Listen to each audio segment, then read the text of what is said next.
ঝাল ঝাল ফুচকাকে যদি তেঁতুলের রসের মধ্যে ডুবাই ডুবাই খাওয়া হয়, কি যে মজা লাগে! আমার তো খুবই ভালো লাগে। তো তেঁতুলের রস আর ফুচকা দেখলে জিভের মধ্যে পানি চলে আসে। আচ্ছা, আমার মতো কি তোমাদের এরকম হয়?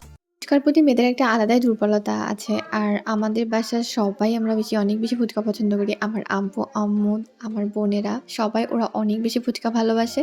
আর আমিও খুবই পছন্দ করি। তো আমাদের যখন ফুচকা খেতে মন চায় তো আমরা বাসায়ই এটা বানানোর ট্রাই করি। এটা কিন্তু অতটাও স্বাস্থ্যের জন্য ভালো না। তো আরকি বাসার ফুচকা খাওয়াই অনেক বেটার।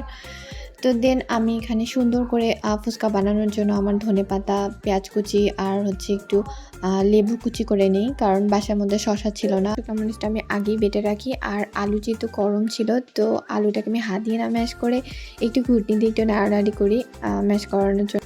এখানে আমি পেঁয়াজ কুচি, ধনেপাতা কুচি আর লেবু কুচি দিয়ে এটাকে সুন্দর করে মিক্সড করে নিব। আর মিক্সড করার পর আমার একদম রেডি। আমি সুন্দর করে তেঁতুলের রসটাও করে নিই। আর তেঁতুলের টকটা অনেক মজা হয়েছিল। আমরা সবাই বসে পড়ি ফুচকা খাইতে। আর এইভাবে সবাই মিলে একসাথে ফুচকা খাওয়ার মজাই আলাদা। আমরা সবাই অনেক বেশি ফুচকাটা এনজয় করি।